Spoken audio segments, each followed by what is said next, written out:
operated in. And so I'm in a preach conundrum. I'm tripping up here because I really want to preach because faith is one of them subjects that everybody can get lit on. But then on the other side, I'm compelled to teach because the deeper I dig your foundation of faith, the more things you'll be able to handle when it comes. See, I'm in a preach conundrum. I could preach to you on faith because if I preach to you on faith, many of you that are in the midst of a faith fight that need a little bit of encouragement to jump over into the next place and win the fight, win. But I'm in a conundrum because I want to teach, because if I teach, I know that I'll give you the strength to be sustained through whatever that particular faith fight is and come out on top in a different dimension. So I'm in a preach conundrum. Now y'all hear them instituting a word into my lesson called treach. A treach is a byproduct of teach and preach. Get busy. Y'all missed your shot. Teach looked across the room and saw preach on the other side of the room. She had lips, hips, and fingertips, and he had the man walk over there and make his move. Teach said, hey baby, you want to come on back and have some Netflix and chills? He said, come on, let's chill in Netflix. And they went on back and teach and preach had some steak and potatoes. Y'all missed your shot. Right there. You missed your shot. You missed your shot. Yeah. See, teacher and preach got their own little language. She said zero, he said zero, they said let's go. You missed your shot again. That's the personal one right there. Hermans know what I'm talking about. So I'm going to preach today. I'm going to try to contain myself enough to drop some principles and things on you. But I'm also going to contain myself enough to, I'm going to leave myself uncontained enough to be able to release the word unto you in a preached format that's going to ignite you. I did more preach. Did I do more preaching yesterday or teaching? Preach. I preached yesterday. Y'all know it is my objective and my assignment to break it down to you in a way that you can get it. Okay? So I have, y'all know I do definition. So whatever my first definition of faith is, let's put that up. Because I need to explain to you that faith has two dimensions. Two dimensions, all right? Faith is a principle. Say faith is a principle. Faith is a principle. But also faith is a technology. Say technology. Technology. Okay, when you have a principle, the principle is always going to work. A principle or a law. A law is always going to work, and it's going to work not for just specific people. It's going to work for everyone. The law of gravity says what goes up must come down. Now, let me ask you this. Dominique, does the law of gravity only work for you and not for Natalie? Or does it only work for Q and Elder Murphy and not for Minister Hancock? It always works for everyone. So even though people may not be believers, they still have a measure of faith that they operate in. And their faith then produces. So on the flip side, faith also is this thing called a technology. And when we talk about technology makes our lives what? Easier in some cases and better in other cases. Before the technology of the wheel, we had to walk everywhere. When the wheel was invented, then guess what? We can roll. I'm not trying to, no pun intended, but we can roll. You feel me? And from the wheel came the chariot and the cart and all the other type of stuff. And from the car. If y'all see, the car is a derivative of the cart. And so every innovation or every upgrade in technology makes our lives a little bit better. I have an iPhone 10, check it. The iPhone 10 don't have a button, but it does my face. So now nobody can get in my phone unless they got my face or they know my code. So every innovation makes life a little bit better and makes life a little bit easier. So technology has been designed to do that. So faith as a technology has been designed to make your life a little bit easier. So let me explain to you this thing about faith. You got me on the mark? Let's do that. Put that up on the screen. Now, y'all, look, don't play with me. Y'all know it's a lot up there. Okay? Now, my glasses where, as y'all can see, everybody in here pretty much has glasses. Now, all right, faith is faith is an eternal principle. Say eternal principle. Now, principle is a law of operation both in the spiritual arena and the natural arena. That's what a law is. It's a principle is. And a multifaceted divine technology. All right? As a principle, Faith is a law. Say faith is a law. Faith is a law. It has protocols, promises, and policies. Say protocols, policies, and promises. Whenever you operate in the law of faith, you gotta operate within the protocols, the policies, and you'll inherit the what? Promises. Come on. You gotta operate in the protocols, the policies, so you can inherit the what? Promises. There you go. And so faith as a law is going to ultimately provide or produce the promises for anybody that walks by it. You don't have to be a believer. If you walk by faith and not by sight, there's some things that some unbelievers do that they totally do and receive by faith because faith is a law. Okay? But watch what it does. That when correctly applied, promises predictable consequences. Say predictable consequences. Predictable consequences. Whenever you walk by faith, faith is ultimately going to provide you a set of predictable consequences. Every faith move is going to have a expected end. Let me say that again so you can write that down. Every faith move is going to have an expected end. Should I say it again? Every faith move is going to have an expected end. But here's the next part of the definition. You ready? The next part of the definition says promises predictable circumstances for acts and actions according to the policies and protocols. So if you do something outside of the policies and protocols, then you cannot expect to receive the corresponding action or the promise or the promised predictable consequence. Does that make sense to you?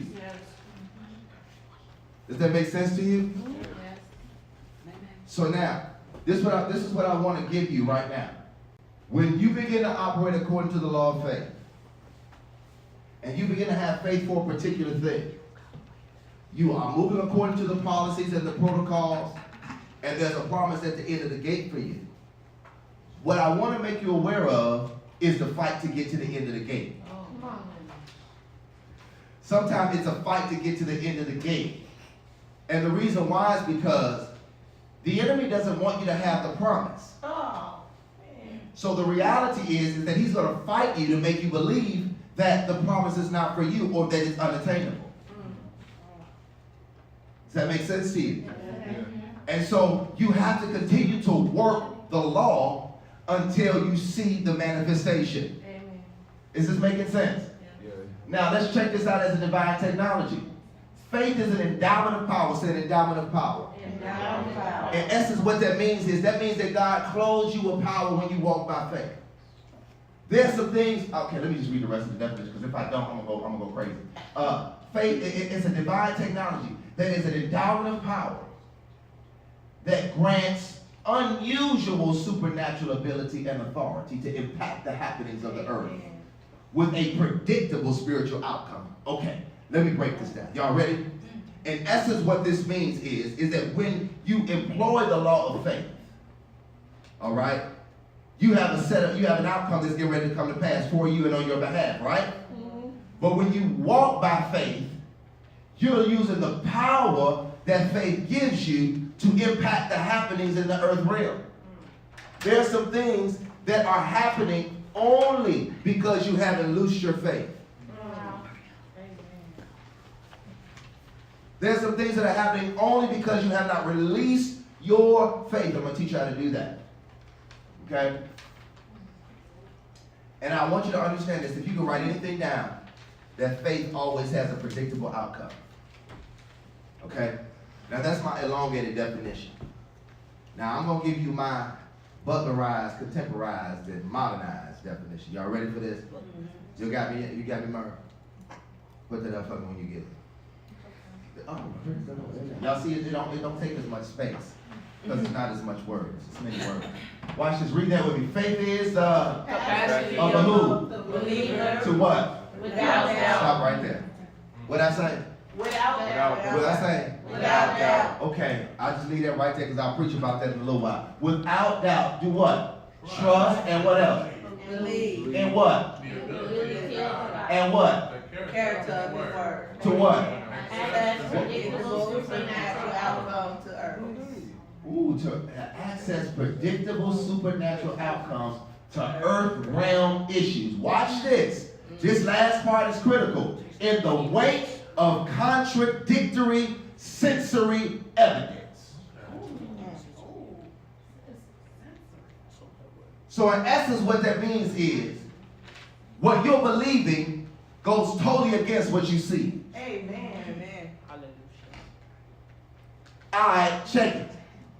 Have you ever had to have faith that God's going to provide for you when ain't no money coming in the house? And God provides for the house, but you don't know where it came from. Amen. Have you ever had to believe that you were going to come out of a tough situation, even though it didn't look like you were going to come out of a tough situation, and next thing you know, you were out of the tough situation? But the tough situation kept telling you ain't coming out. Does that make sense to you? Faith says, despite what I see, I'm going to trust, and I'm literally going to not only trust, but I'm going to have, I want to believe in the ability of God, in the faithfulness of God, in the character of His Word. Can I share with you a couple things about God? Yes. One, God can't lie. I'm going to show you why. Because in Genesis, whatever He said came to pass, right? So, this is going to be so bad. I'm so petty right now. I'm so petty. But I'm going to do it anyway. I'm going to do it. If God was to water and say you ugly, guess what's going to happen? That's petty, isn't it? That means that you're going to become immediately what? Ugly.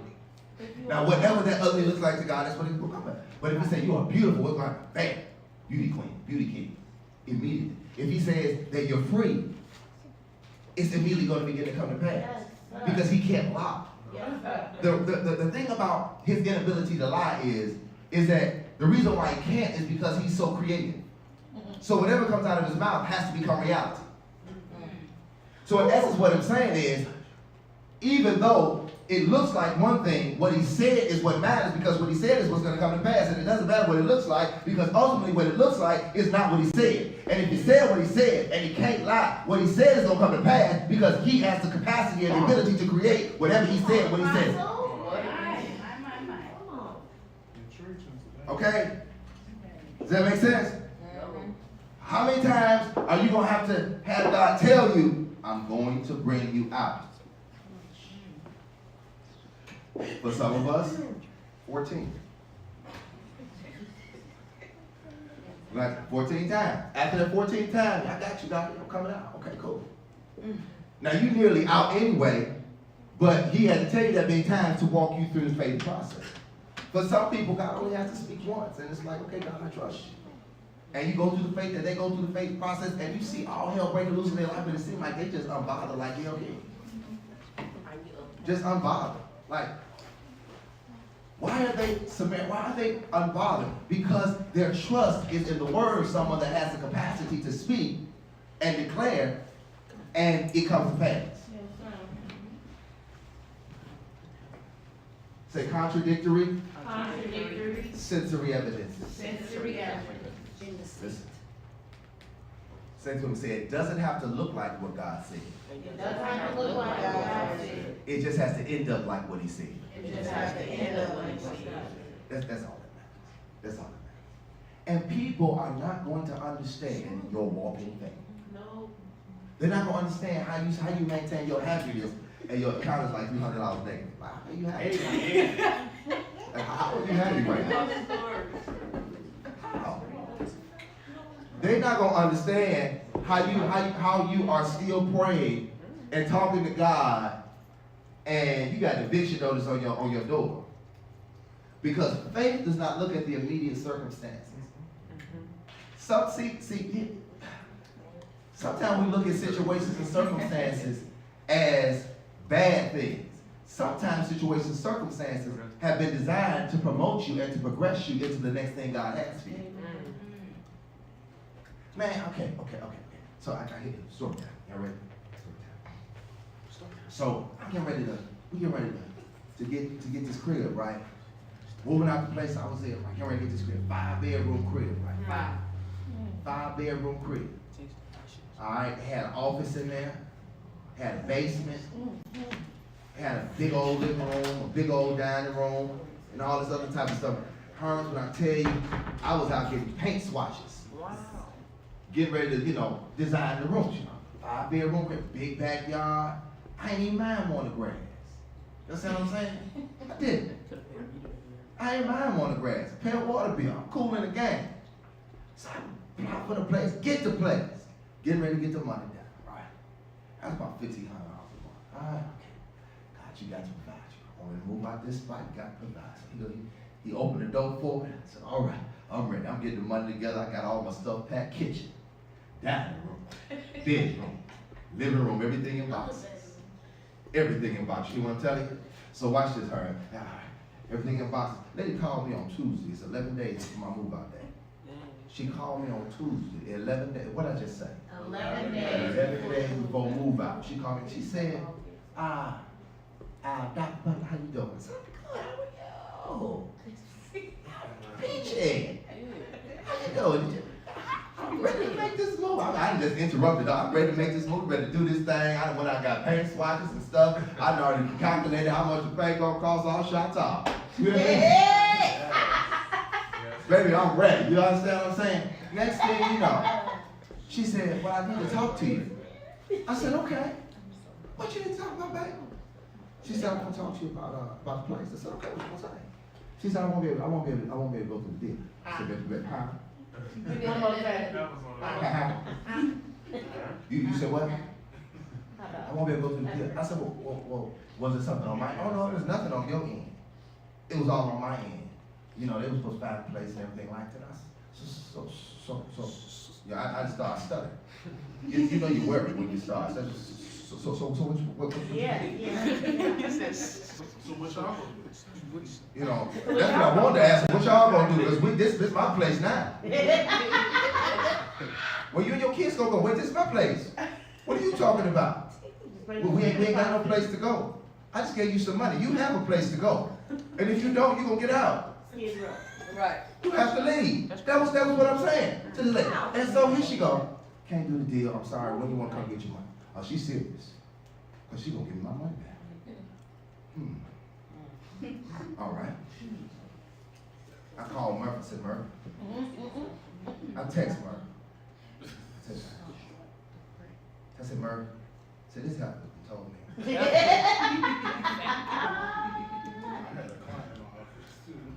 He told me that she can't do this deal. And it ain't nothing on our part, it's on her part. He said, I got a client right now. I'm gonna call you in 5 minutes. That man came out of his office, walked out the bank, when he got in his car, and locked the door. I heard the door lock. He locked, I don't know why he locked the door. He locked the door. What? I ain't never heard that man say. What do you mean she can't do the deal? What I mean, she just can't. What she said. He going off in the car. He triggered me. I'm going off again in the car. And as much as I'm used to using my faith at that moment began to waver. Because God, you had opened a door, but not a door closed. So I'm now evaluating, what did I do wrong? Yeah. How y'all have been there before when you had to evaluate what did you do wrong in a faith situation? And then you come to the conclusion, I'm doing what I'm supposed to do. What can I do? Then I get the trip, right? Here's the trip right here, right? The trip is, I found more houses in 11 days and had more interviews for houses in 11 days than in the days that I was looking for the crib.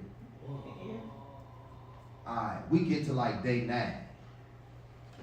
Say day 9. Amen. I get to day 9 now. You feel me?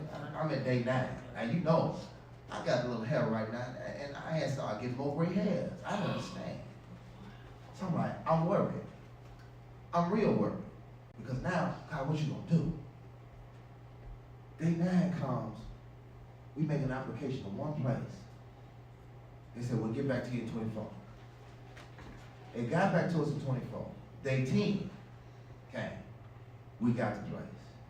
Day 11 came. Come bring us the money. Come pick up your key. See, there's something about that 72 hours. The last 72 hours of a faith trial that gets you in your feelings, where you either gonna determine whether you gonna trust God or not. You either gonna trust me or you not. You either gonna sit here and look at what you're going through and wallow in the pain and the pity of it, or you're gonna say, God, you said it. And if you say, God, you said it, then God say, yeah, I said that, so now we're gonna walk together to this thing. This is why you never have to fear when crazy stuff happens. Because yea, though I walk through the valley of the shadow of death, I will fear no evil, for thou art with me. See, the thing about it is, when you walk by faith, you never walk alone. Yes, yes, yes. When you walk by faith, you never walk alone. Here's the trip, y'all. Y'all ready? Can we go deeper? Come on, sir. Go deeper. Okay. So here it is. In Romans chapter 12, verse 3. Romans 12 and 3. I'm taking you through a lot of scripture. Because the reason why I'm taking you through a lot of scripture is because I need to base what you believe not on what I say, but on his word. Yes. Does that make sense? I'm just the teacher. But if you go back and read the book, you'll find it there for yourself. Amen. Okay, so here we go. Romans chapter 12, verse 3 says this. Come on, read that with me. For I say, through the grace given unto me, to every man that is among you, not to think of himself more highly than he ought, but to think soberly, according as God has dealt to every man the measure of faith. Amen. Say the measure of faith. The measure of faith. Okay. When every child, every person is born with muscle. Yeah, every person is born with muscle. All right? Because the muscles connect to everything and it gives you the capacity to do things. Okay? But here goes. Inside of the muscle is the capacity to bulk up. So inside of every baby, there is the capacity to become Arnold Schwarzenegger size. But what they have to do is they have to take the measure of muscle that's been given to them and they got to work it out. You missed your shot. You got to take the measure of what's been given to you and you got to get in. And if you start off with a 5-pound weight, until that get light to you, then you move up to 10. And once that get light to you, let me hit 15. And once 15 get light to you, let me go to 20. What are you doing? You're building your what? Muscle. Well, guess what? You have a measure of faith. And if you think of faith like a muscle, then guess what's going to happen? You know that faith has to be what? Built. So every person, the Bible says that every man, say every man. Every man, not just believers, not just unbelievers. Every man has a measure of faith. It's been given to you. Now, since everybody comes in across the board with the same level of faith, guess what's going to happen? It's up to you with how you're going to exercise it. It's up to you how you're going to develop it. It's up to you how you're going to maintain it. If you're not going to do any of those things, then the things that you're going to stand by faith on are not going to be good. See, I don't like to work out. Okay? I don't like to go to gyms. I didn't like to go to gym when I was in school. I had an A in gym because I dressed. But participatory grade, no, I didn't do that. I did not. I'm 6'2". I don't like basketball. To watch it, I could love it. To watch it, but I don't like to play it. Exert too much energy. All right. I don't do football. I tried the football team one time. This big joker was running at me, and I didn't understand why. It was objective of the game. Oh, okay, cool. All right. So me, you're not gonna find me in the gym. If somebody send me an exercise over my text message, I do it. You know, I do that. I saw CJ and Shannon on their snap. They was down and slapping their feet. And when I said, you know what? I'm not gonna do that. And you better not ever ask me to do that. Else me and you gonna have a serious fight. Well, here goes. If you're not willing to exercise the muscle, then you're not going to what? Have the muscle to use in the long run. So when you really need your faith and you haven't exercised it, it's not gonna be good. So I decided one day that I was gonna carry it. We had a speaker like that. It was much bigger and it was heavy. I decided I was gonna carry it because I was mad. I got snatched it out the car and was gonna carry it in there by the handle. I'm carrying it. I got about through that door. I got from the car to the door. And I started thinking, I said, what's wrong with me? Why in the world did I decide to carry this? I'm walking past Megan. Megan said, good morning. I said, good morning. So you okay? Yeah. I'm walking. Trying to walk fast. But my legs ain't translating the speed of my brain to the speed in my feet. So they just slowed down. And I got this thing and I started to lean this way, Nate. I'm leaning this way. I'm leaning this way because what I'm carrying is heavier than my capacity. Amen. They missed it, huh? They missed it. And so I'm carrying it. And so I got this load. I get to this door, and I get mad. I didn't get mad because I had walked all this way with this thing, and it was an easier way. Oh, Lord. You're trying to carry some things all by yourself. But when faith has been designed to be the cart to carry the thing that you've been trying to carry to get you to the place quicker, that's how God has designed faith to operate. You feel me? Okay. All right, check it. Okay,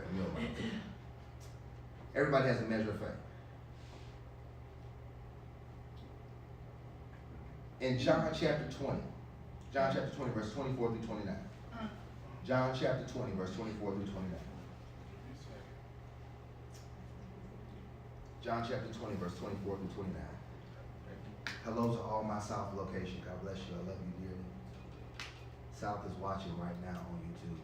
Praise God. Amen. And then in April will be one church in 3 locations. Hallelujah. Thank you. Glory. Praise the Lord. Yeah, I want to do flips right now, but yeah, amen. I'm not labored by that. See, let me tell you something. God has made me so many promises in my life that He has fulfilled. The crazy things that happen in my life don't bother me because on the other side of the crazy comes the promise. Yes, sir. And so I'm not bothered by the crazy because the crazy stuff has only been designed to make me stronger.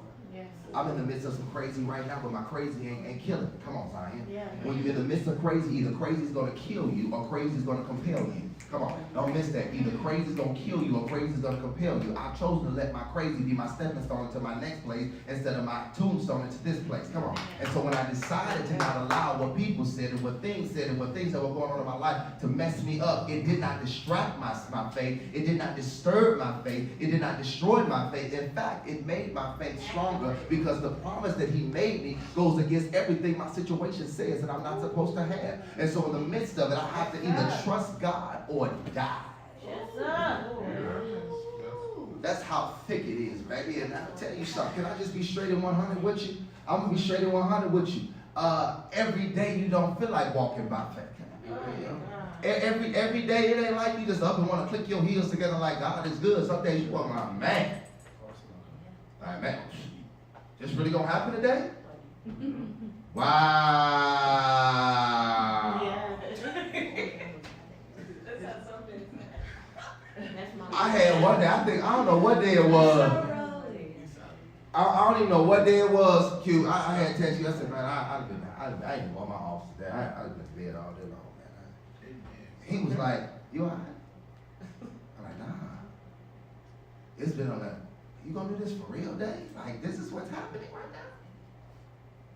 He said, all right, this is what you do, man. He said, hey, take the day, do what you gotta do, get your life together, and then come back the next one. I got up the next morning, got in my office, and it was a smooth day. But you have some of those days. I call those faith hiccups. Faith hiccups. Faith hiccups make you go, you be like, you walking smooth today. I got it. One more time. And so you have these things called faith hiccups. And so faith hiccups go somebody say, you walking through today like this. You be like,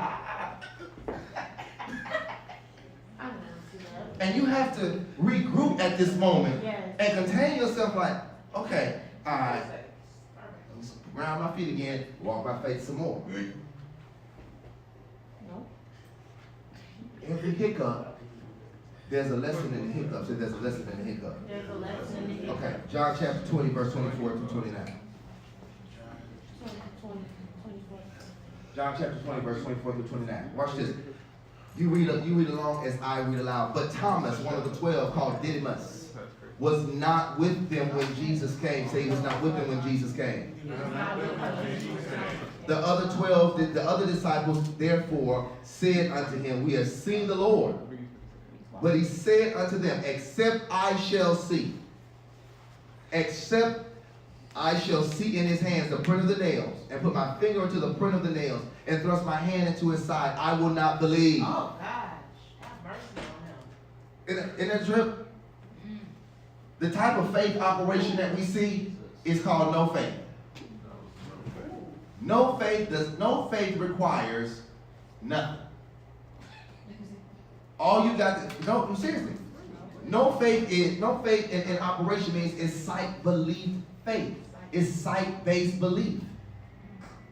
It's sight-based belief.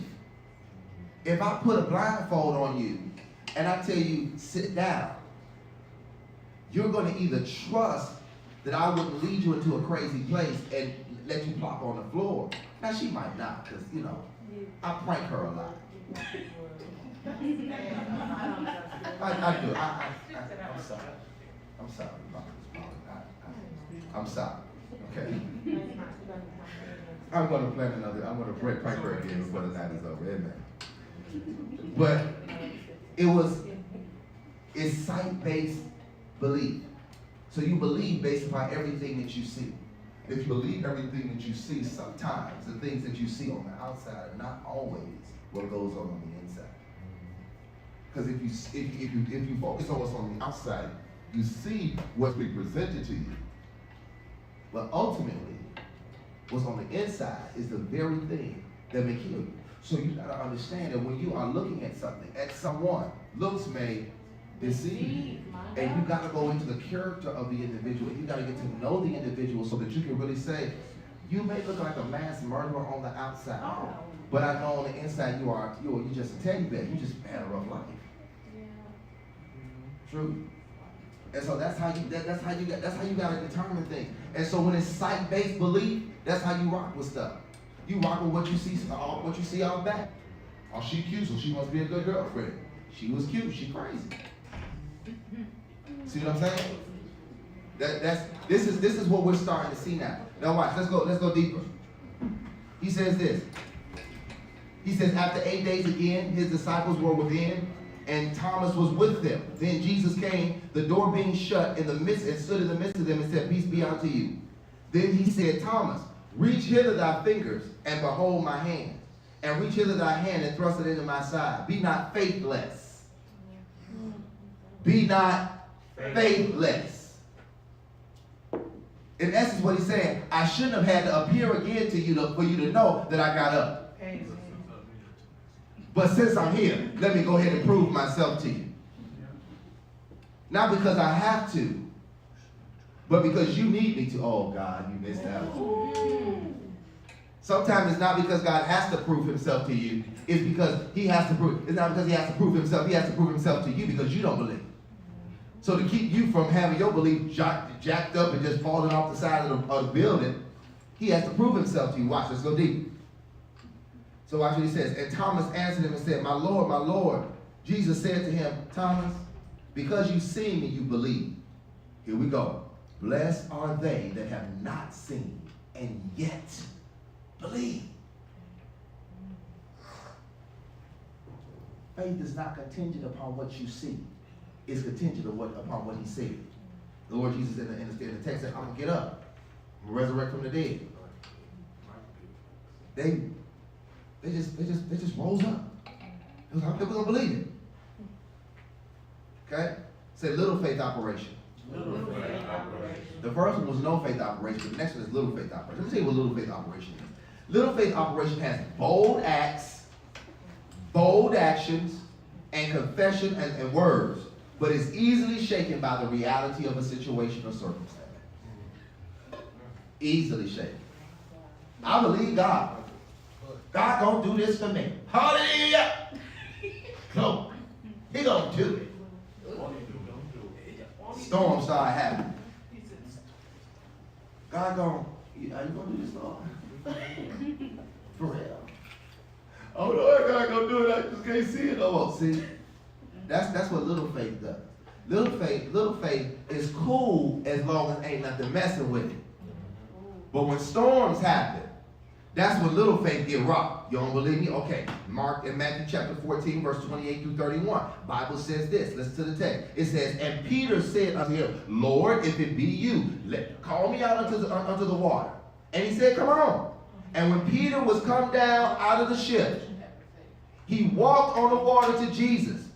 But when he saw, when he what? Saw. When he what? Saw. When he what? Saw. When he saw that the wind was boisterous, he was afraid. Here we go. Here we go. This is the trick right here. My dude had taken bold steps, bold actions. Let me come out there where you at. Here you go. I'm finna step out the boat with these unbelievers. Step out here. Bam. Walk on the water. All right, I just got about 6 feet away from this boat. I'm doing good. Hey. What's that?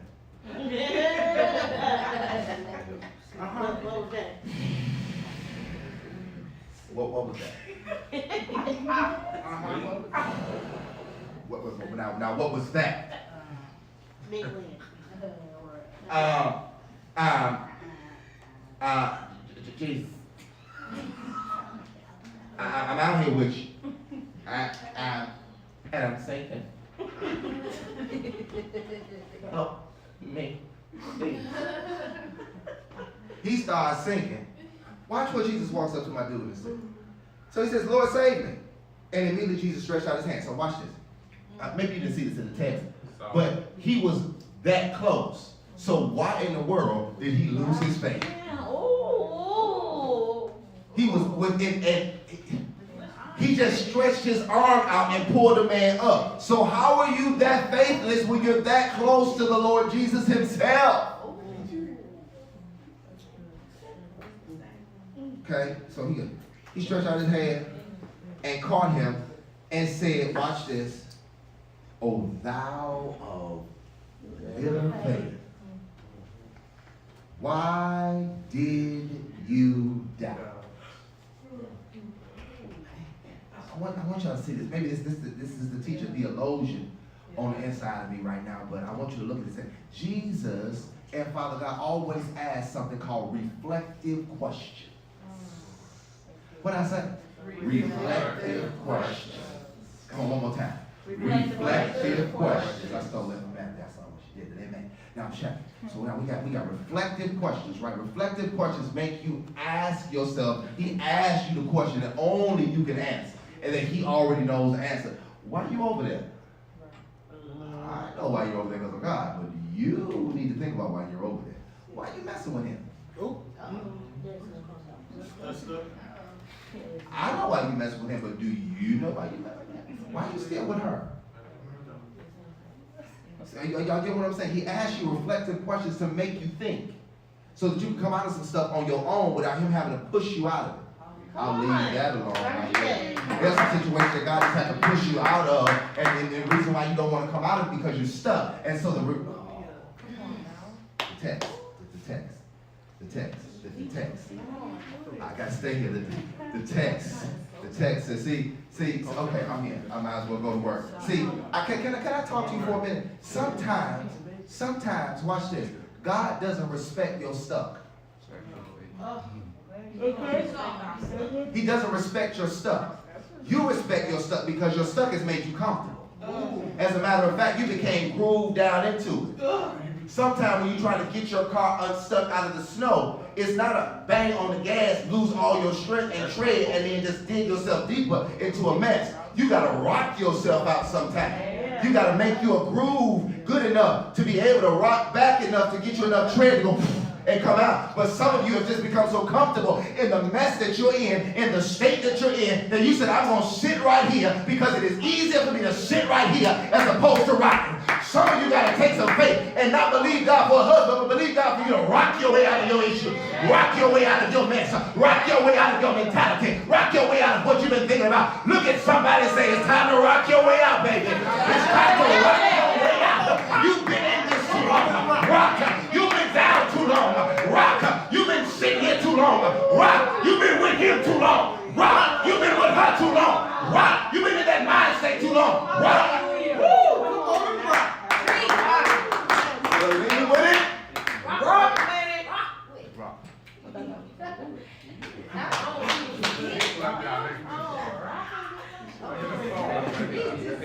I'm gonna leave that where it's at.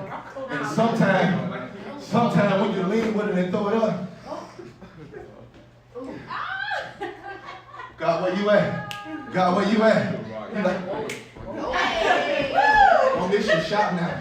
Shot now. All right, hey, at that place where you gotta throw your hand back up and catch whatever it was when your faith gets led to. I wish I had about 50 people in this crowd of church right now to throw their hands up and throw their heads down and go to praising God for what He's bringing you out of.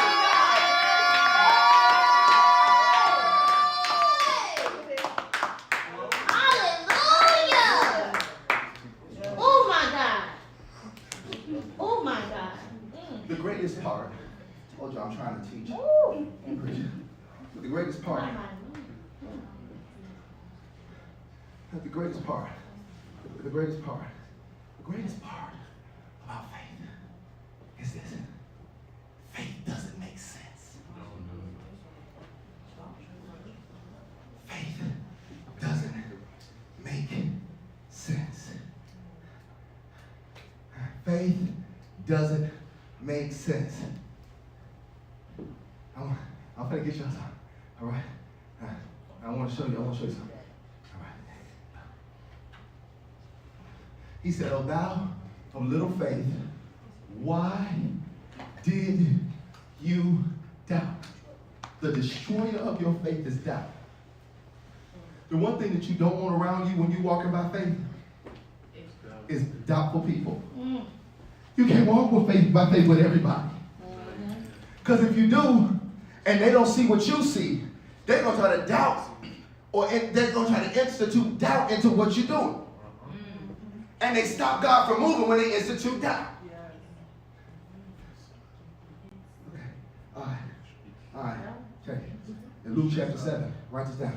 Luke chapter 7, verse 1 through 10. I want to talk about great faith. Say great faith. Great faith. Great faith has bold actions. Say bold actions. Bold actions. Say words and confessions. Words and confessions. Say not easily shaken. Not easily shaken. When I say bold actions, words and confessions, not easily shaken.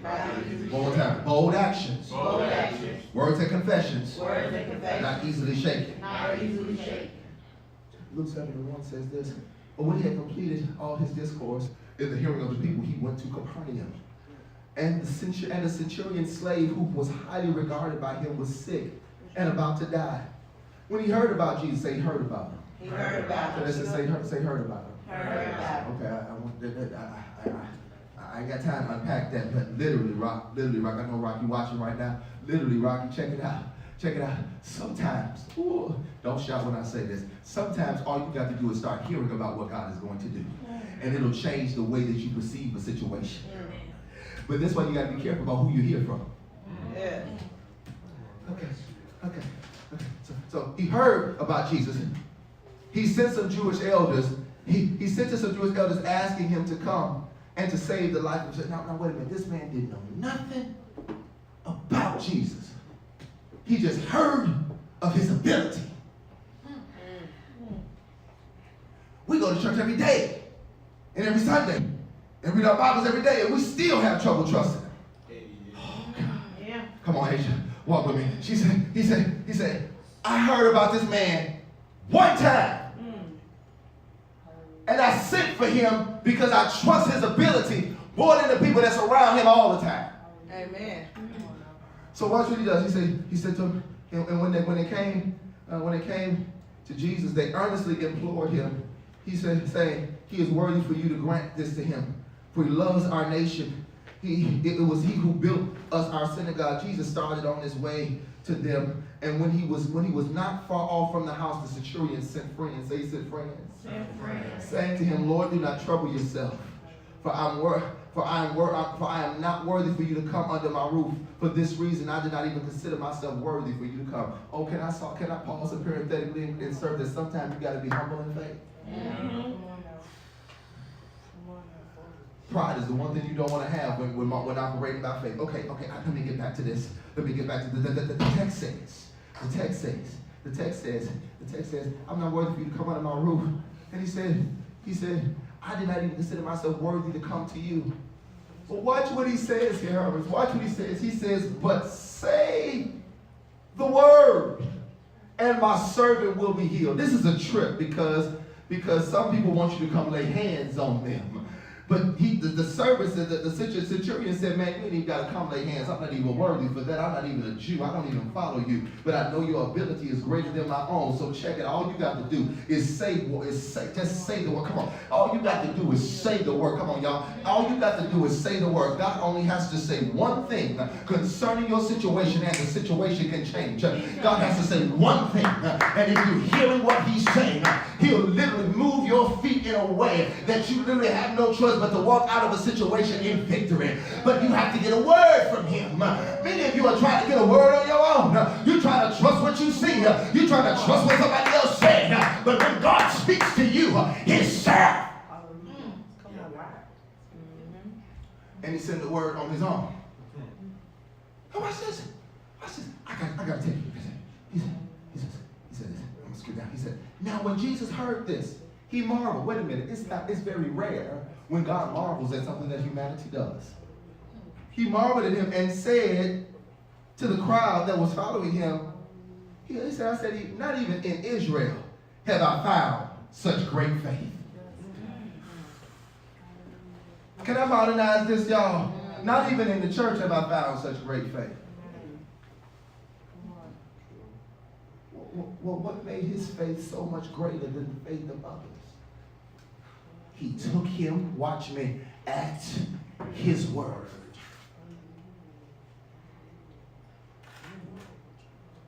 And watch this. He took him at his word, right? I not found some great faith. When those who had been sent returned to the house, they found the slave in good health. Now, maybe it's just me. But did you see what he spoke to him and said, be healed? You didn't see it in the text, did you? Did you see what Jesus stretched his hand like Go Gadget and stretched it all over to the house and healed him? Did he send any of the disciples to heal him? As a matter of fact, Jesus said nothing. The man's faith touched Jesus and brought what Jesus had in him all the way back to the house and raised his servant up. But it was because he trusted in his word. Okay. All right. They got some queued up back there. I'm going to give it to you because I'm going to close. I ain't even finished all this, but I'm going to close. So. Okay. Now, the next type of faith, say the next type of faith. Say God kind of faith. Mark 11, 20 through 24. Mark 11, 20 through 24. Mark 11, 20 to 24. Now check it. I got to give you some backstory to this. Now Jesus and his boys, they was walking to a particular town, right? And you know they got trees growing all over the place. No, let's just modernize this. He walking past an apple tree, and he reached up for an apple, and it ain't got no apples on it. Now that just made Jesus a little bit upset because he was hungry. He was hungry. Now I created this thing. I know this is the season you're supposed to be creating apples right now. Where's the apple? Ain't no apple here. I'm a little bit upset because I'm hungry. Because now I got to walk a little bit further till I get to the city to get me this apple. Okay, let's modernize this some more. All right, you come out to the cabin. You expect there to be a Harold's chicken out here. And there's no Harold's chicken out here. And so when you reach out to go for some mild sauce, the real mild sauce, don't make me shout up in here, the real mild sauce, and there's no real mild sauce, then you want to curse whatever place is open that makes chicken. And the reason why you want to curse the place that's open that makes chicken, because you really want the mild sauce. So now I got to wait till I go back to the city. Come on. I got to wait till I go back to the city to go get me some mild sauce. So when I get out here, I got to sell the sea captain, but I really want mild. Come on. Even though I'm at Sharks, it's not that mild sauce. Because the real mild sauce make it. That's it. Y'all heard what I said? Yeah. Real mild sauce make it. Right there. Now if you get done in that mild sauce, you know that the punch of the mustard in there, you like, This is it. This is it. I have arrived. So he curses the place. Shuts it down. She curses the place, right? And they keep on moving. They finally get the hares, get their chicken, and they come walking back. This is what we pick up the text at verse 20. When they walking back, say they walking back. And as they were passing by in the morning, the fig tree or the sea captains was withered up by the root. It closed it all the way down. Being reminded, Peter said to him, Rabbi, look, the sea captains which you cursed was withered.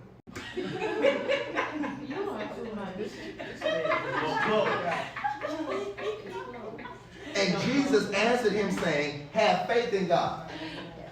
Thank God for a pastor that knows Greek. That's an interesting translation. Because the translators of the 1611 Bible didn't want to say have the God kind of faith. But literally, what they wanted to say was, so they had to put it, have faith in God. The Greek says, have the faith of God. Wait a minute. So you mean God got faith too?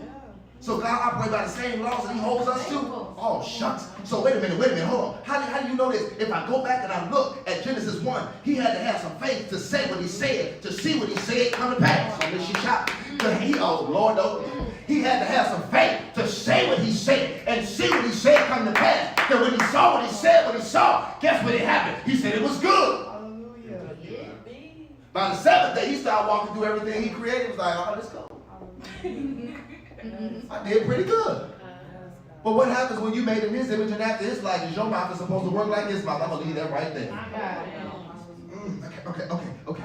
Yes, he says, have faith in God. Have the faith of God. Have God kind of faith. Watch me. Truly I say unto you, if you have the God kind of faith, whoever says to your mountain, be taken up and cast into the sea, and doubts not in his heart, but believes that what he said is going to happen, it will be granted unto him.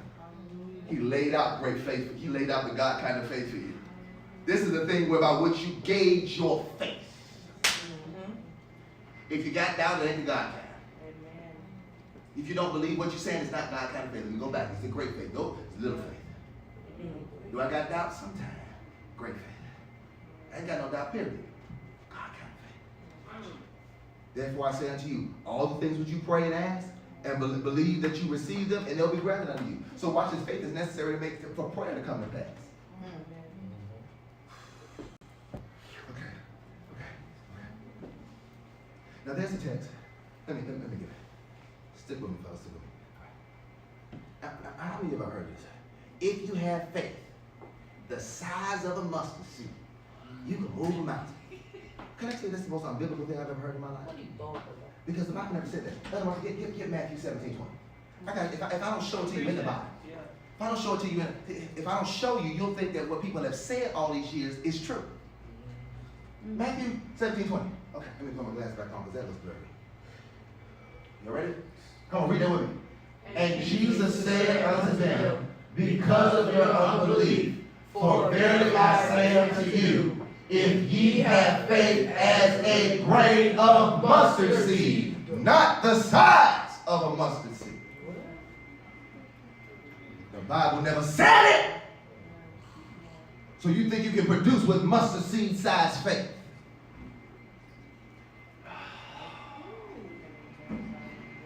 Y'all ready?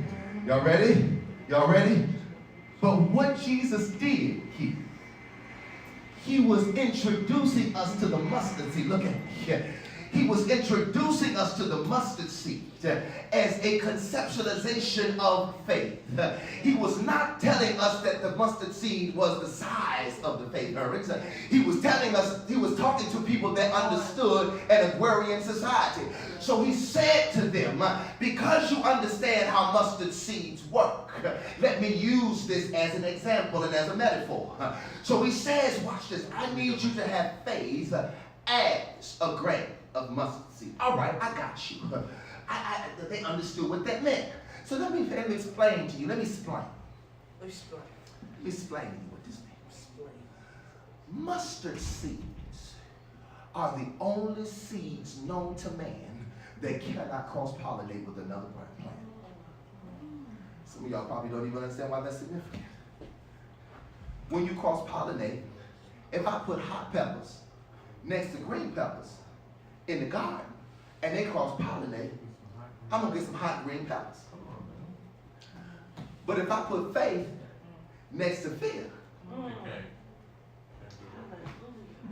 it can't cross-pollinate. So I'm literally going to have one or the other. You feel me? I'm literally going to have one or the other. So watch this. Watch this. When you got somebody that's operating like a mustard seed in their faith arms, and you put them next to somebody that doubts, guess what's going to happen? Okay. That's what you see. But what happens when you put two mustard seed faith people together? Mustard seed faith people together produce a greater harvest. Look at the text. It said, when I got mustard seed faith, faith that's unmingled with doubt, faith that's unmingled with fear, faith that's unmessed with by your anxiety. I feel like preaching now. And so he says you can now speak to he goes home with these mountains again. Why he always using mountains? Because mountains are not always immovable, but mountains speak to governmental systems operating in your lives. So in essence, what my dude was saying, he was saying this. What he was saying you're going to be able to speak to the mountains or the governmental systems that have been administrating in your life and making some things go wrong. You're going to speak to them and make them come up and go the other way. Now I understand because what I'm dealing with is not a mountain, it's a system. Don't make me shout in this place. What you're dealing with is not a mountain, it's a system. And so literally what he's saying is that you have no choice but to get you some faith that's able to move what's standing before you so that you have no choice but to walk past it and walk on dry ground. Mustard seed faith. I'm gonna show you something. I'll show you something. Mark, give me Matthew 13. Matthew 13, 31, 32. I gotta give you this. I gotta give you. Lord, I got so many stuff in this now. I don't even know how to do it. I know where I'm gonna close at. I got more notes than I got. Y'all ready? Matthew 13, verse 31 through 32. Come on, y'all ready? Another parable he put forth unto them, saying, the kingdom of heaven is like a what? A grain of mustard seed. Oh my God. Can y'all handle this right now? All right. Which a man took and sowed where? What happened? Which indeed is the least of all seeds. I'm going to show you how your faith is getting to produce. Y'all better not shout either. Y'all better not get loud. Don't do nothing. Don't act uncommonly at all with what I'm about to tell you. But when it is grown,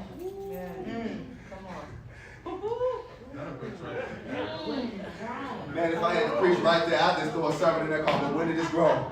See, some of y'all are tripping at what you're looking at right now because it ain't grown yet. Come on. You're looking at your situation. This in its infancy right now, but when it is grown.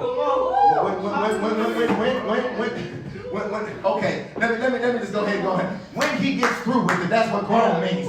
When God, feel like preaching in this place now, when God gets done with whatever it is he's put his hands on, just like the seed did, it is the greatest among the herbs and becomes a tree which the birds can come in and provide shade for everybody. So what you're going through as a situation and circumstance, it may look bad to you, but it literally becomes a shade to somebody else because your faith has caused it to move from test to testimony.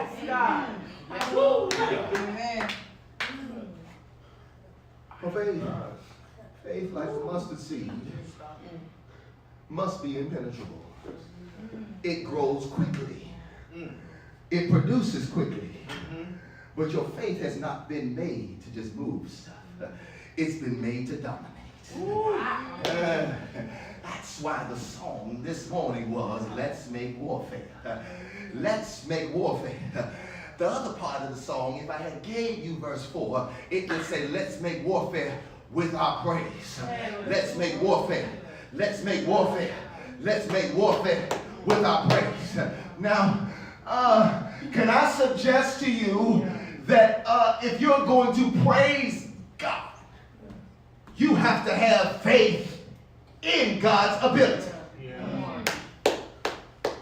So you mean to tell me that when I'm going through the worst situations of my life, my praise is an act of faith? Hallelujah. Come on. Come on. Okay. So somebody about to get delivered today. I can feel it right now in my mouth. In essence, what I'm saying is that when it looks its darkest, your praise makes it lightest. Come on. When it looks its deepest, your praise makes it shallow. Come on. When it looks like it ain't gonna happen, your praise takes it, your praise takes it from impossibility to possibility. Oh God, because praise is not something that you do because you want something. It's something that you do because you believe in the one you're praising. Can y'all do me a favor? Can y'all do me a favor? While I catch my breath, can y'all do me a favor? I don't know what this might turn into. It might turn into a whole thing right now.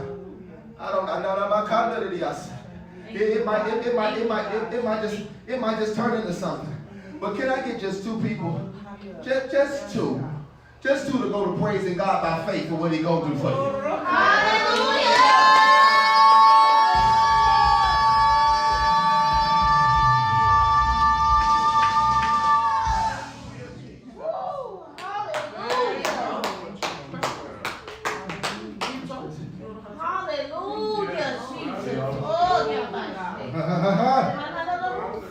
Y'all don't believe me.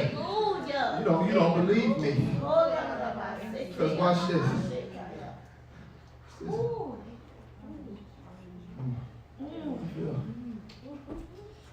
Y'all all right? Y'all know the Bible said faith cometh by hearing. And hearing by the word of God. So the more of the words you hear, the more your faith gets charged up. Can I use an alliteration? I mean, not alliteration, because I use a metaphor. You know they got Gold's Gym out in Cali, right? Out in LA, right? You just walked into God's gym. And I'm your personal faith trainer. The weights may be on. You walked in and you may be a little flabby in the arms and flabby here and there, not able to walk by faith. But it's my assignment to put the weights on you, baby. It's my assignment to, okay, we're going to start off real easy right now. I ain't going to launch you back out into the situation, but I want you to get this praise dumbbell right quick. Come on, Zion. And I want you to take this 5-pound. But your form got to be right. Come on, like this. Come on, lift it. Come on. Every time you lift it, lift up a praise. Come on, ready? Hallelujah.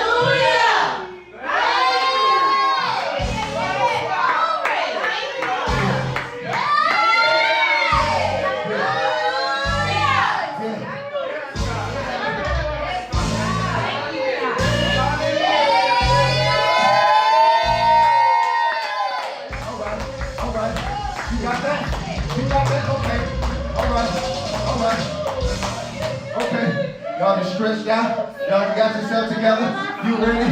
You did one side. You done matched it up with the other side. All right. Now you got to do some running in place now. You got to do some stretching now. You got to do some lunges now. You got to do some suicides now. Come on, Zion. You got to take that tire and you got to pick it up and flip it.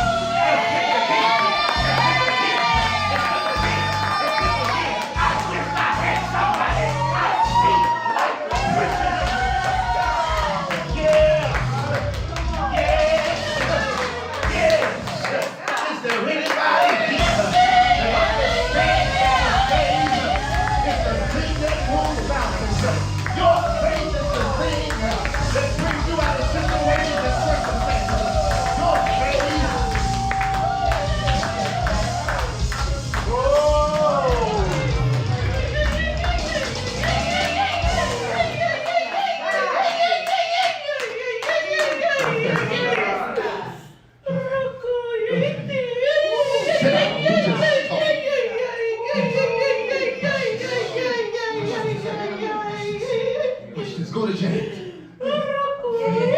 Faith without works.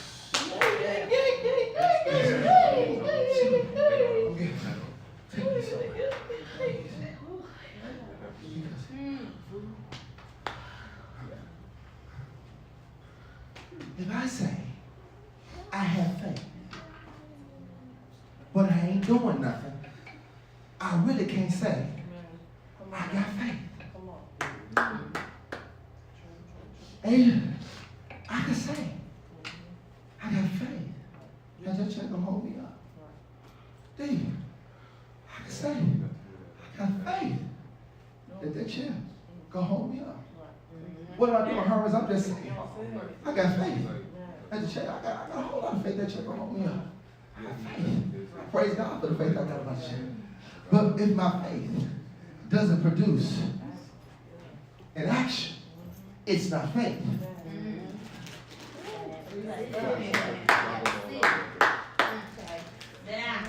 You have to put action to what you have confessed. If you say you got faith, then God will bring you out. God, there's nothing that I can do. Okay.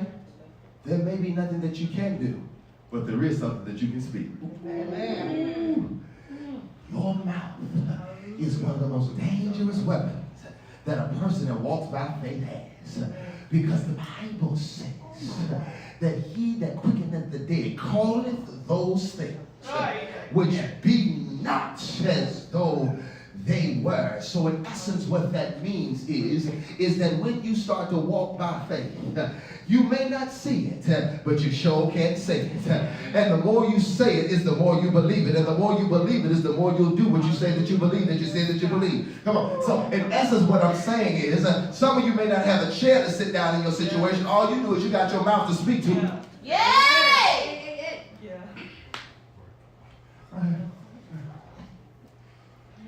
The only time, and watch this, your faith will work in positive and negative situations. Watch this. Because sometimes you'll have faith to get something that you ain't supposed to have.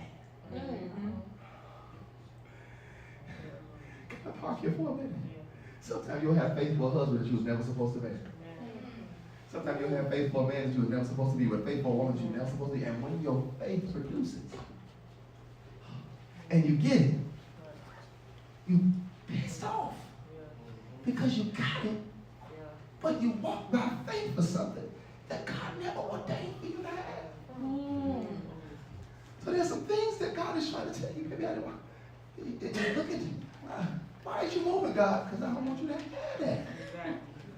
But God, I want it. I don't want you to have that. That's not my best for you.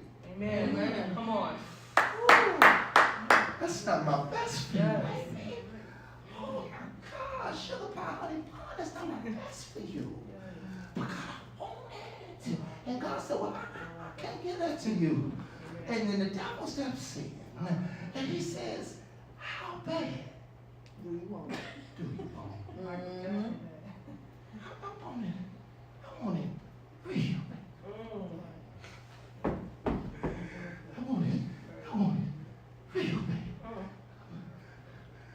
You bad? You want it bad enough to do some strange things? For something that was never part of your destiny? So here I am. I done changed who I was to receive something I was never expected to receive. It was never written in my cards for me to have this, but somehow I wound up with it because I have finessed my way into it with Satan, and Satan has finessed his way with me and given me something that I did not and was not supposed to have. So wait a minute, I got this thing, and it ain't all as cracked up as it's supposed to be. And so here I am tripping. Now, God, get me out of this. But God was like, you asked for it. But you're like, God, get me out of this. But God, you're like, you asked for it. But God's like, get me out of this. You asked for it. So the same faith that you use to get it is the same faith you got to use to come out. So if you believe him to get it, you got to believe me to come out. And when faith opens a door, you got to be willing to look at the door as crazy as it may look, as messed up as it may be. That's my exit. And I got to close now, but there's something I got to close with. And it's a text that says this: the just shall live by faith. You don't walk by, you don't just do faith when it's convenient. You do it every day of your life. Right? Because if you only do it out of convenience, it becomes a muscle exercise out of convenience. You want to know why some of you all have good bicep? Because your foot goes from here to here. See that movement? Wow. It's okay. It's right. There's some other hand movements that we can talk about. We're not going to talk about it this series. Oh my God.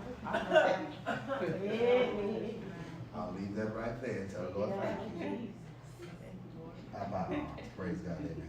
Oh.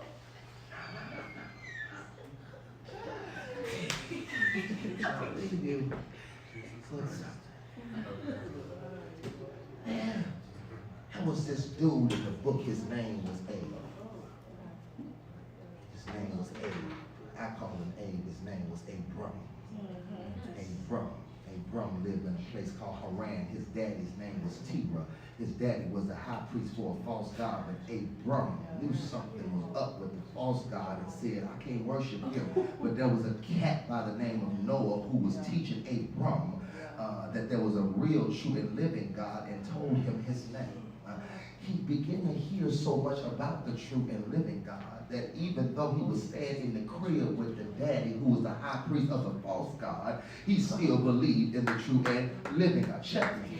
And so one day while he was kicking it in the parlor of his pappy's house, with his feet up on the chase lounge, God speaks to him and says, pack your bags, I want you to go somewhere. He says, where you want me to go? He said, just pack your bags, I want you to go somewhere. Well, what it looked like, that just pack your bags, I want you to go somewhere. If I tell you where I'm going, where I'm sending you, it's not faith. Don't miss your shot. Okay, let's keep going. So my dude says, because I know you, I'm just gonna pack my stuff up and leave. He packs his stuff up. He said, baby. Well, she said what? He said, baby. He said what? She said, you know what I'm saying? And so next thing you know, he decided, he said, baby, get your stuff. Where we finna go? Where we finna go? I tell you when we get there. But baby, where we finna go? I tell you when we get there. Abe, you know I do not like going nowhere and not knowing where I'm gonna pack all your stuff. Because we leaving. Why we leaving? Because we leaving. But why we leaving? Because we leaving. But why we leaving? And so now she decides, well, let me go get my stuff, because my man said, let me go get my stuff. And so she got her stuff, she got her handmaid, she got everybody. Come on, y'all, get the stuff. We better go. Unpack the tent, let's go. We walk. So they start walking and walking. And she walked up to him, she said, hey, babe, where we going? I'll tell you when we get there. And then she came back. He said, baby, do you know where we go? He said, no. But God gonna tell me when we get there. And she said, God, who you been talking to? What you mean who I've been talking to? We know your daddy God is false, so who you been hearing from? I've been hearing from the true and the living. But wait a minute, who is that? That's the one that my Uncle Noah been telling me about. That's the one that spoken things came into existence. That's the one that scooped down a scoop of dirt, breathed his breath into it, and became man. That's the one who planted a garden in the midst of a wasteland and said, till this. That's him. That's him. That's the one that hung the stars. He said, oh, thank God. You heard from him? What did he say? He said, get up, get everything I got, and get gone. What did he say? Get up, get everything I got, and get gone. Y'all missed your shot right there. That's what faith requires you to do. Faith says sometimes you just gotta get up, get your stuff, and get gone. It doesn't require that you ask a lot of questions, especially if you trust the one that gave you the instruction. So now he starts walking. He starts walking and he decides, he said, look, I'm gonna take my cousin with me. Can I suggest to you that sometimes you can't take everybody on your faith journey? But sometimes people that you take on your faith journey with you, they're going to be the ones that distract you. They're going to be the ones that become your dysfunctionalization. So you got to be careful who you take on your faith journey. And so Lot was one of them cats that was cool to kick it with at the crib.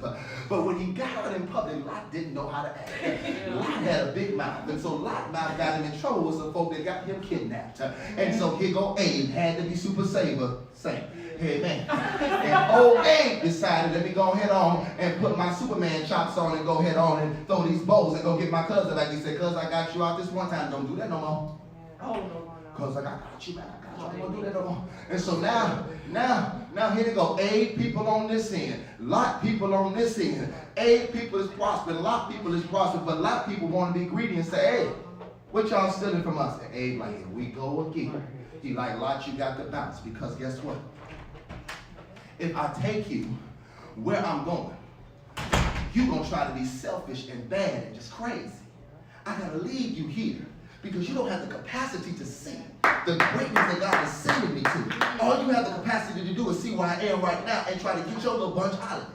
You really never was supposed to be on a journey with me in the first place, but because you're here, I decided to share some of the spoils of my faith. So you being blessed as a byproduct of who I am. How many people around you are getting blessed as a byproduct of who you are? How many people have having favor because of who you are? How many people are sitting back and saying, man, I'm living my life like it's golden because of who you are? You walking by faith, but they just receiving. He gets rid of Abe. Abe gets rid of Lot, and they keep on walking. And so next thing you know, here come God. Hey, check it out, man. I got a promise for you, my dude. Check it. I'm going to give you a baby. And Abe looks up in the sky at a God he cannot see, but yet trust is indelibly. He says, how can you do this? My wife can't do nothing. I can't get up no more. We ain't making fruit salad or busted grapes as fruit salad. How in the world are you going to give me a baby? I don't understand this, God. Now, see, I could believe you when you told me you was going to send me somewhere, and I started walking. But now I got to go into a woman that don't even want to have sex with me no more to try to get me something, and then on top of that, get a baby. Wait a minute, hold on, player. You're going to have to move real good for this one. I don't even understand. And so he decides to go tell his wife. He says, baby, God said we're going to have a baby. He said, no. She said, baby, what? Baby, we're going to have a what? She said, did you not know I was barren? She decided to confess what she saw instead of what God said. See, how is it that you confess what you see instead of what the one that created the universe said? That don't make no sense to me. Yet you continue to say what you see, but you don't say what he said. That means that you either ain't heard what he said, or you are too convinced of what you see that you forgot to believe in what he was. Okay, all right.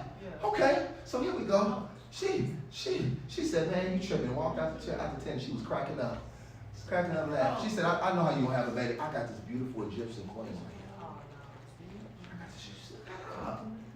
here. She said, baby, go ahead, take her. Take her. Now you know, she was moving in some sort of demonic spirit because what woman gonna give her man to another woman? I'll leave that right there. Just right there. Next thing you know, he has a baby, and the baby is named Ishmael. He loved Ishmael. He loved Ishmael. Ishmael was his firstborn. Ishmael was the one he played catch with. Ishmael was the one he caught when he came out the womb. Ishmael was the one he loved. That was Ishmael. That was his boy. And so one day Sarah had made some special meat and potatoes for my dude, and Amy walked in the tent and she had on her good negligee. She had on her good lingerie. And she came out, she said, Abraham. Right. Y'all see what she did? With her 90-year-old self, she said, Abraham. She stuck that leg out. She said, your meat and your potatoes are over there. And your dessert is in the other part of the tent. So once you're done with your meat and your potatoes, your dessert will be waiting on the other side of the tent. And Abe said, I've been saying you this priceless since you was 50. And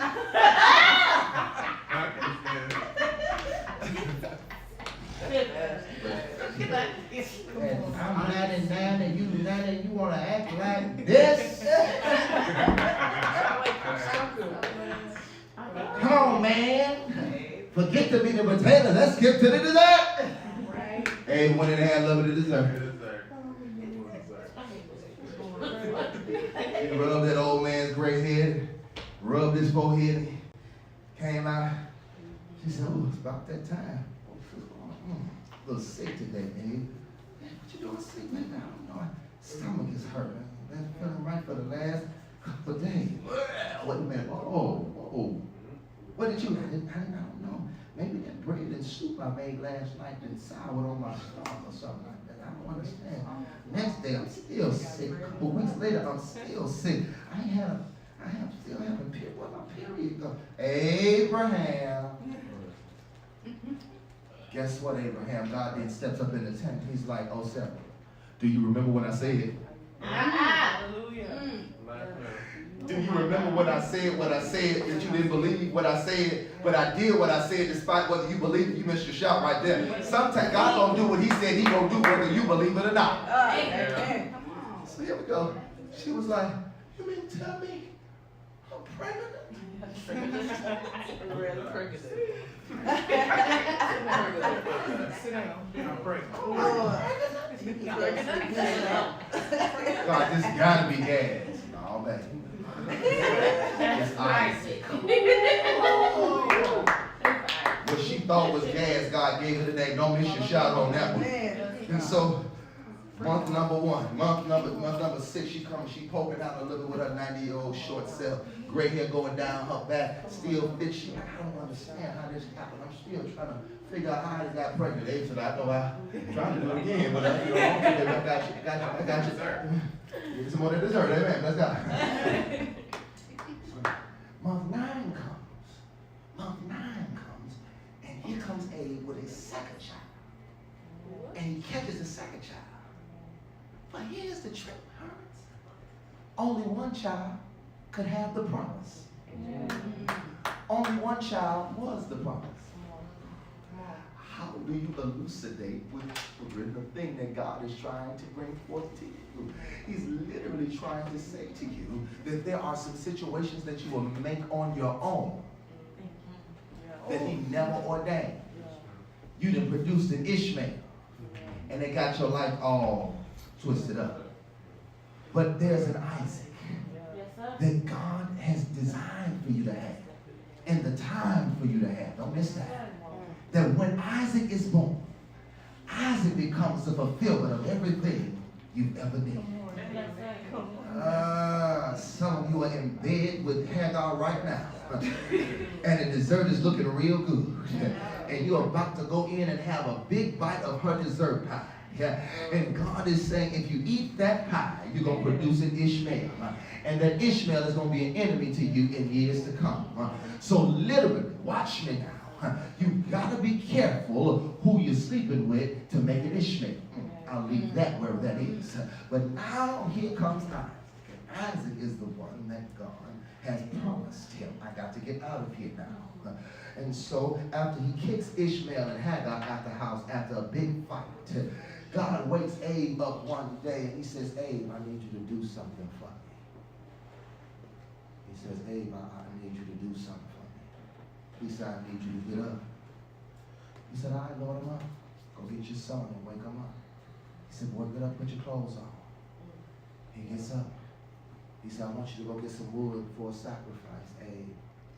And I want you to go to this mountain, and I want you to go up on a mountain called Moriah, and I need you to make a sacrifice. And he said, okay. And so Abe reached down to grab the wood. He said, no. Let your son carry the wood on his back. Let your son carry the wood on his back. And so here they go, Abe and his son and their servants.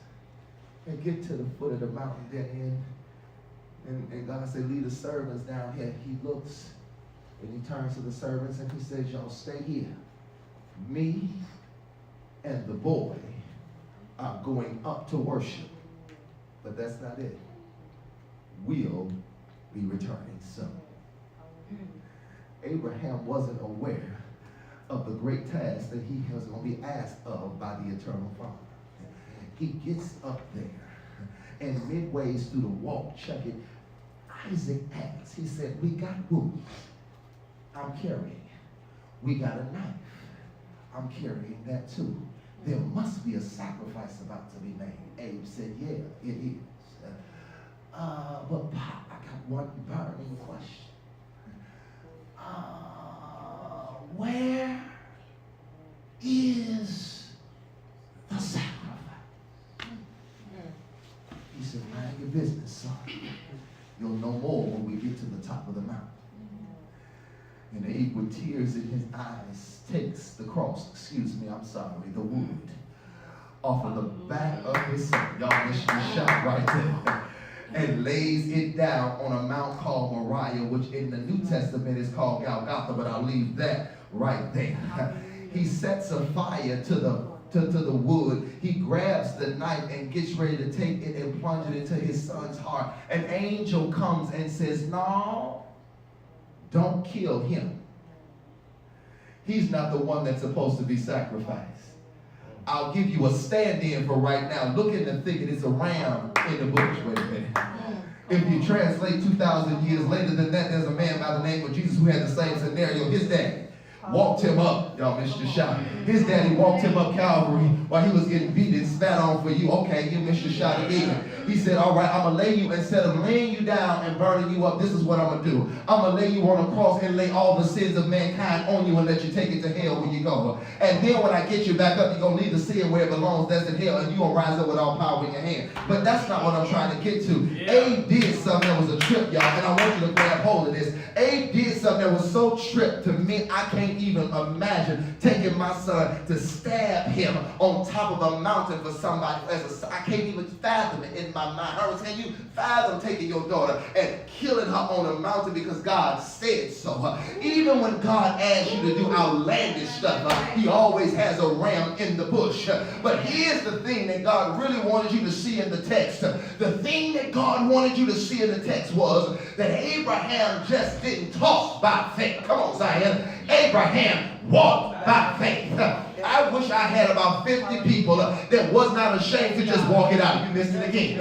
I need about 50 people that's just not ashamed to go to walking it out in your faith. I need about 50 people right now to go to praising God and start walking it out in your faith right now. Start walking it out right now. Start walking it out right now. It look bad, but walk it out. It sounds bad, but walk it out. It may be bad, but walk it out. Minister Hancock, rock that track.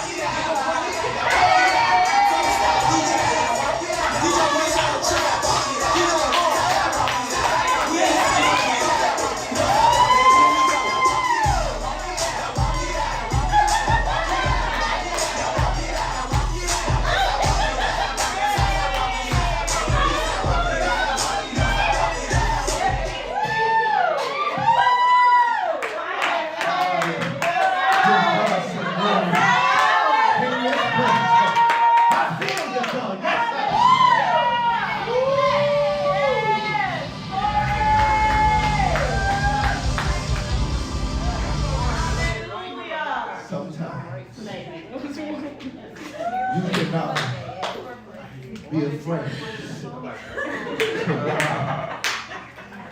You can't be afraid to just walk it out. I don't care what it look like. Just walk it out. I don't care what they say. Just walk it out. I don't care how you feel. Just walk it out. It may not look like it's going to turn out in your favor, but just walk it out. But when you walk it out, he is already at the end because he done walked it out for you. Oh, Jesus, I'm trying to hold my peace now. Hey!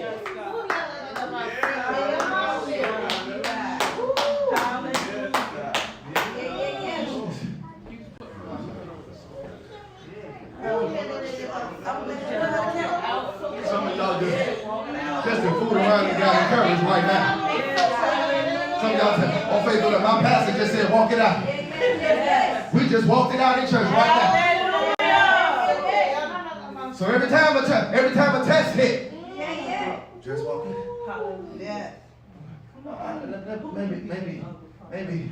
Maybe y'all don't get the magnitude of what your walk means. Your walk is just a slowed down version of your dance. Come on. Because your dance prophesies of things to come. But your walk says, I'm going to move through this thing with eloquence and excellence. And I'm not going to allow it to take me down. Because if I walk through this slow enough, the people will see that it's not me walking, but it's the one that has prepared a table before me. Yeah, it looks bad, don't it? I know. But guess what? He made me a promise. You may not see it. Give me a little while. You'll see it in a minute. And once the promise manifests, he gets the glory. So I'm not walking just to come out. I'm walking to exalt him. Yes, hallelujah. Oh, so now y'all understand why the other part of the song was, be thou exalted. Yes. Come on. Everything was tied in the message today. So I need about 3 people right now. As we take our end to this message, I got to go. I love you, South. I love you, Rockford. I love you, Central. But I got to get out of here now. I need about 50 people in this crowded church to go to praising God on credit for what he's about to do tomorrow. Yeah.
And it was 15 minutes before midnight.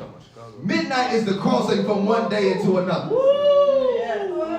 Miriam danced from one season into another. Come on, Charles, you got me? So I need for you all to understand something. This next praise that you're going to release right now is not the cutest praise. It's not the, it's one of them undignified, nasty ones that you gotta bring it back and you gotta start moving undignified like because you know how great he is and how great he's about to move. It's one of them dances and one of them shouts and you just can't turn yourself loose and take it all out.